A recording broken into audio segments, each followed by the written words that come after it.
Hey guys, what is going on? We are going to start our menstrual cycle series. So today we're specifically going to go over how our menstrual cycle works, and then we'll dive into some imbalances later this week, as well as how we can help ourselves. Okay, so why are we focusing on this? Well, I know a lot of us have PMS symptoms, so maybe we have bloating, we're moody, heavy bleeding, irregular periods, really bad cramps that wrap around the stomach, feeling nauseous and getting headaches, things like that.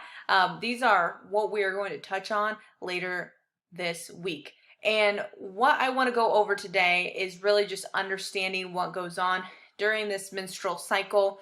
And once we have a better understanding of this, we could perhaps then can understand how to address this. Okay, so if you have any questions, comments, concerns, drop them below in the comments and I will get back to you. I appreciate it so much, and give this a like if you like it and if it's helpful to you. Okay, so we have hormones. We all know this. We have natural hormones. Our body produces our hormones naturally. Birth control controls our hormones synthetically. And then also we can have environmental exonogens is what they can be called, where externally we absorb these things and they can mimic our hormones and create a domino effect of producing certain hormones, creating an imbalance. So our genetics can play a factor, our behaviors, our environment, our food, our supplementation, all play a role in how this domino effect happens. So today we're going to go over, like I said, understanding how our menstrual cycle works. So we have different phases. We have our menstruation phase, our follicular phase, our ovulation phase, and our luteal phase. Now, hang in there with me. We're just going to go over a couple hormones here that play a role in our menstrual cycle. On average, as you guys probably already know, our menstrual cycle is 28 days. Okay, day one is technically when we start our menses, when we start bleeding. Okay, so our first phase is going to be called the follicular phase. This is when estrogen and progesterone decrease. So those are two big players in our menstrual cycle, estrogen and progesterone. I'm sure a lot of you guys have heard of this. When this decreases, this stimulates what's called our FSH, our follicular stimulating hormone. Now, in that FSH, in this word, it says what it's going to do. It's going to stimulate and produce a follicle, which preps us for ovulation. So our pituitary gland actually releases this FSH hormone, to then produce this follicle to, again, like I just said, prep for ovulation. So we have then our ovulation phase that starts. This typically starts on day 14, okay? That's very well known. Day 14, ovulation starts. When this happens, we have, in short, okay, this follicle begins to form.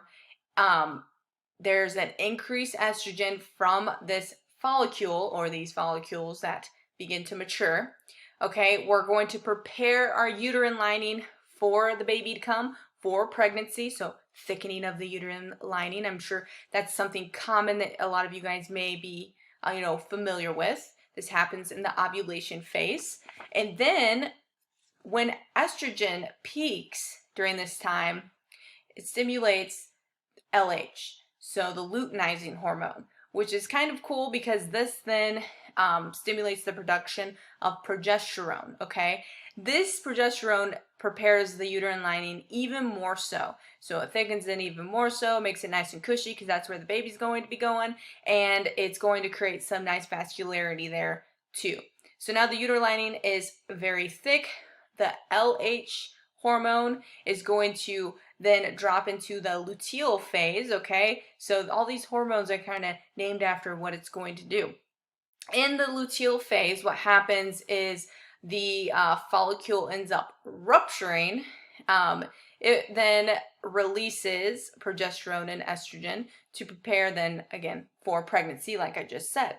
The uterine line is thickened. Now, when this happens, we're either going to have an increase in estrogen and progesterone, which means we are pregnant, or this is very common, and what birth control does is keeps those a little risen, the estrogen and progesterone risen. because it's faking our body into thinking we are pregnant, so we do not get pregnant. And if we're not pregnant, what happens is our estrogen and progesterone drops down, and then menses occurs, and then the whole thing starts all over again.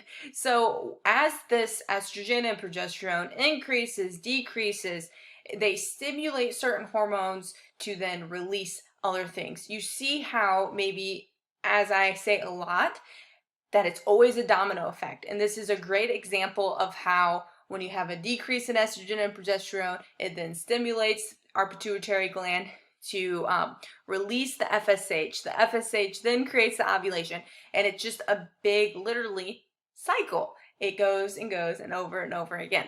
Now, when problems occur, that means we have imbalances in these hormones due to external stressors, maybe past birth control use, just a plethora of things that build up over time.